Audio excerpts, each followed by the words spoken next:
Setan kan tak utusi Dadyo sebarang Wajulayu Sepe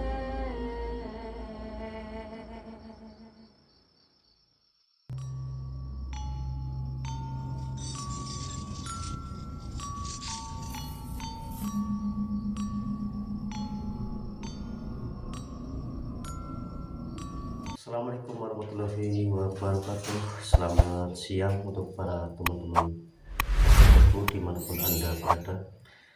Di kesempatan siang hari ini saya lagi berkunjung ke rumah Kang Nawar ya, salah satu juru kunci Syekh Siti Jenar yang makamnya ada di persis di belakang rumah juru kunci ya teman-teman.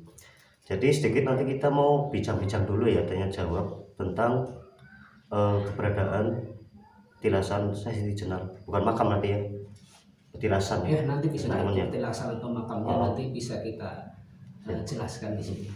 Oke ya teman-teman semuanya, nanti juru kunci yang akan menjelaskan tentang petilasan atau makam yang ada di desa Tanah Abang atau ini ikutnya Pedukuhan Lemah Abang, Desa Cawitali. Desa Salitali, Pedukuhan Lemah Abang, Kecamatan Bumi Jawa, Kabupaten Tegal, Indonesia.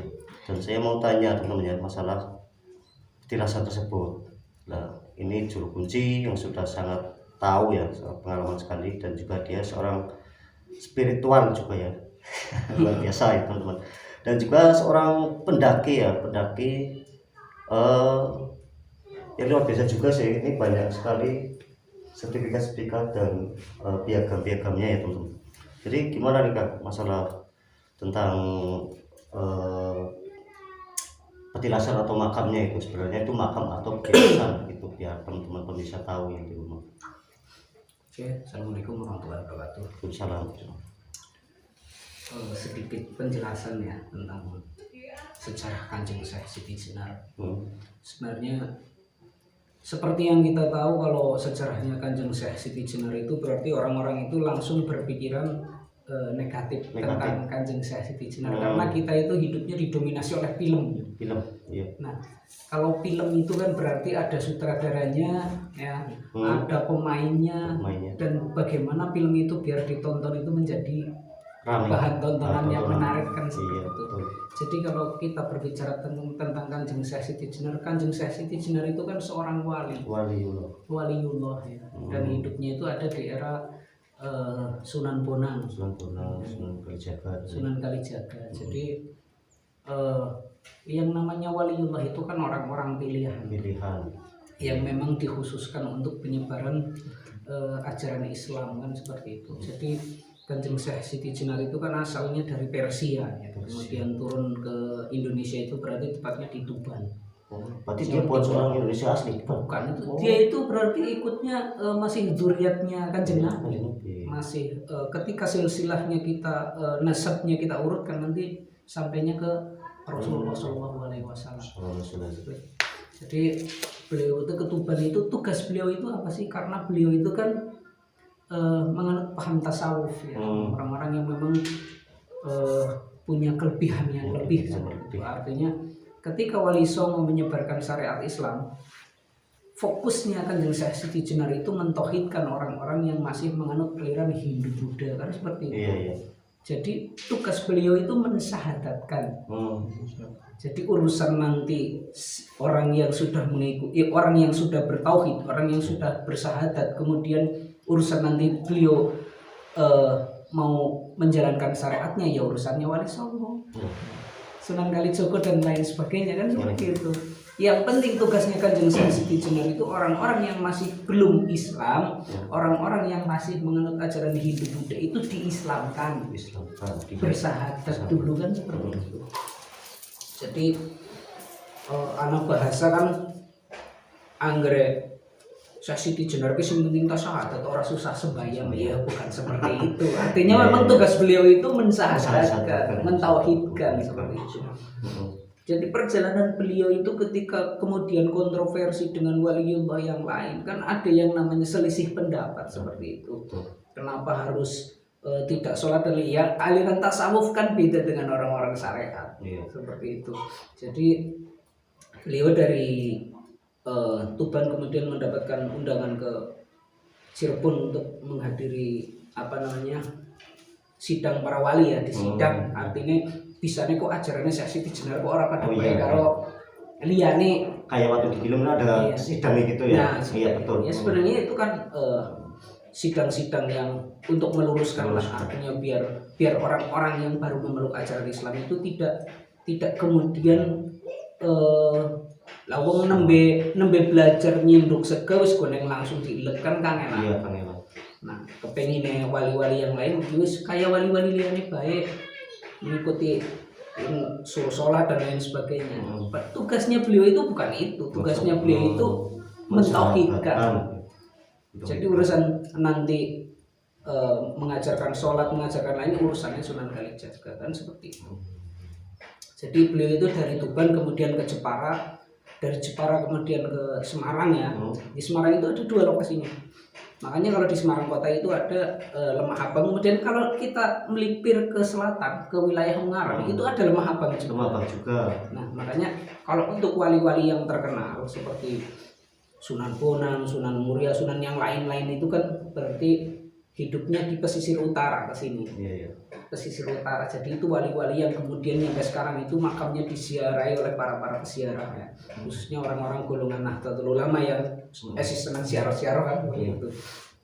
Nah, kalau kemudian Siti Jenar itu karena dia itu alirannya tasawuf. Jadi mending melipir ke wilayah selatan sing konege berarti bertemu dengan orang-orang yang memang masih kental dengan ajaran Hindu Buddhanya untuk wilayah selatan itu. Makanya dari situ beliau ke Ndoro Pekalongan.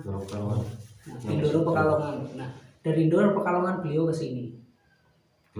Ke Lemah Abang ini, tepatnya di Pedukuhan Lemah Abang, Desa Cawilali. Kalau dulu di sini namanya berarti desa ini namanya Desa Keputihan. Jadi rata kalau di wilayah Kabupaten Tegal desa dulu itu namanya Desa Keputihan. Kemudian namanya berubah itu ketika ada orang-orang yang tersohor atau orang-orang yang memang kemudian bebet daerah kono, memane kayak Jejeg dulu namanya bukan Jejeg kan seperti itu. Kemudian setelah Mbah Jigja ke situ namanya jadi Jejeg kan seperti itu. Sama di sini juga Keputihan. Setelah Kanjeng Siti Jenar ke sini namanya tadi Kanjeng Siti Jenar itu kan Syekh Lemah Abang namanya. Lemah Abang makanya di sini itu kemudian jadi nama Pedukuhan Lemah Abang. Nah, dari sini kemudian beliau ke Cilacap, dari Cilacap kemudian ke daerah Kerawang. Nah, dari Kerawang kemudian beliau paling terakhir itu di Masjid Agung Cirebon. Nah, kemudian di situ itulah yang kenapa terus sampai sekarang sejarahnya itu ada yang simpang siur, kemudian beliau meninggal di penggal dan lain sebagainya. Itu kan cerita-cerita menurut saya itu cerita-cerita yang ngawur masih ngawur ya? Ngawur. Ya artinya ya mana mungkin waliullah ya, orang-orang yang tahu tentang agama, orang-orang yang mengerti apa hukumnya membunuh. Ya wali pada wali ini lo kan mati ini wali liane kan itu tidak mungkin. Ya, sangat tidak mungkin. Ini harus jelas semuanya ya. Jadi kalau kita lihat di suluknya Siti Jenar atau sejarah-sejarah Siti Jenar yang memang jarang sekali dipublikasikan, bahwa Kanjeng Siti Jenar itu meninggal setelah sholat tahajud di Masjid Agung Cirebon dan santrinya itu memang melihat meninggal. Berarti makam sebenarnya itu ada di mana nih? Jadi gini, karena waktu itu memang pergolakan ya, artinya kontroversinya para wali. Jadi ketika beliau meninggal setelah sholat tahajud kemudian mendekati sholat subuh, jasad beliau itu hilang. karena sudah ditaruh di dalam peti. Nah, jasad beliau hilang, kemudian yang ada hanya sinar sama aroma harum, dan Wali Songo itu menyaksikan semua di situ. Kemudian petinya ditutup, diumumkan oleh salah satu waliullah ke depan Masjid Agung Cirebon. Tujuan diumumkannya itu apa? Biar masyarakat itu tidak mengikuti aliran Kanjeng Syekh Siti Jenar, aliran tasawuf loh. Karena tasawuf itu kan orang-orang yang memang sudah dekat dengan Tuhan, orang-orang yang memang sudah apa namanya, bukan ilmunya tinggi, tetapi artinya gini, orang-orang yang memang sudah dekat sekali dengan Tuhan, kerinduannya itu hanya dengan Tuhan. Artinya seperti jenengan jatuh cinta lah. Jenengan jatuh cinta sama seseorang, ketika jenengan itu benar-benar cintanya itu dicurahkan sama wanita tersebut, yang ada bangun tidur jenengan ingatnya itu. Bahkan gelas kopi pun pasti jenengan bilang, oh si Markona. Ya kan? Begitupun Kanjeng Syekh Siti Jenar. Setiap tarikan napas beliau itu yang ada hanya Allah. Ketika dia melihat tangannya tangan Allah. Iya kan? Jasad saya ya Allah. Kan seperti itu. Karena memang kerinduannya itu hanya sama Allah Subhanahu wa taala, seperti itu.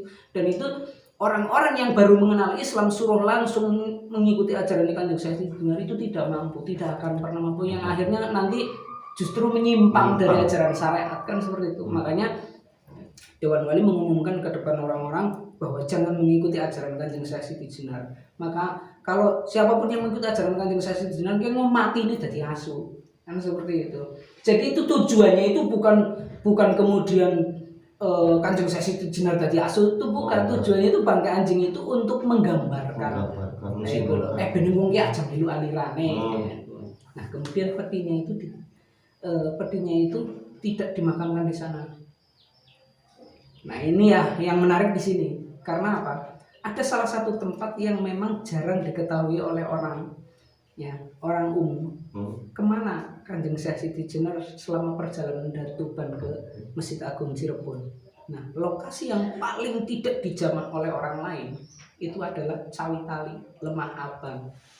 Makanya oleh Kanjeng Sunan Kalijaga, peti tersebut dibawa ke Cawitali, kemudian ditimbun di wilayah sini. Yang ada di belakang sini. Yang ada di belakang. Oh, berarti petinya ada juga yang ditanam di sini. Iya, makanya tapi itu kan karena kita itu tidak pernah mempublikasikan itu ya. Sejarah itu akhirnya jadi rancu seperti itu. Jadi di sini pun bukan jasadnya Kanjeng Syekh Siti Jenar. Karena jasad Syekh Siti Jenar itu menghilang. Tidak ada wujudnya loh ketika biasa itu. Jadi seperti orang seperti apa ya, kalau orang-orang zaman dulu itu banyak yang ketika kita tahu Raja Brawijaya, beliau itu ketika meninggal terus muksa, ya, jasadnya tidak ada, hilang, kan seperti itu. Dan Kanjeng Syekh Siti Jenar ilmunya seperti itu, dari tanah yakni kembali ke api, dari sinar kembali ke sinar, kan seperti itu. Oh, itu belum pernah melihat jasadnya Siti Jenar ya? Tidak ada di dimanapun ya? Dimanapun tidak ada. Ya? Jadi kalau ada yang tanya di mana makamnya Kanjeng Syekh Siti Jenar, karena semua diklaim di Tuban makam Kanjeng Syekh Siti Jenar, di Jepara makam Kanjeng Syekh Siti Jenar, di Semarang makam Syekh Siti Jenar, di Pekalongan makam Syekh Siti Jenar. Nah, di sini itu tidak ada tulisan makam, tidak ada tulisan pesarean, tidak ada tulisan petilasan, tidak ada di sini. Di Cirebon ya, yang dekat itu Setatul Kafi sana, tulisannya pesarean Kanjeng Syekh Siti Jenar. Ya. Kemudian di Kerawang petilasan Kanjeng Syekh Siti Jenar. Di sini tidak ada karena memang disembunyikan, dan tujuannya memang tidak bisa tidak dipublikasikan memang. Bahkan almarhum Bupati Endo Susmono itu pernah mau mugar ke sini. Waktu itu memang beliau Mbak Asia siapa? Pak Endo Susmono itu Bupati Tegal itu kan seorang bupati yang memang religius ya, artinya membuka para leluhur Kabupaten Tegal itu kan banyak yang ditukar sama beliau.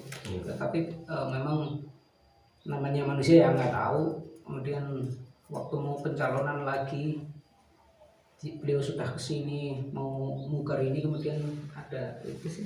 Ini diketahui sama warga sini kalau di sini ada petilasan sudah berapa tahun, sejak tahun berapa itu ini yang di sini? Sejak munculnya, sejak peradaban pertama Lemahbang di sini sudah tahu orang sini. Iya, sudah tahu kalau di sini ada petilasan. Tapi masih tersembunyi di luar gitu ya.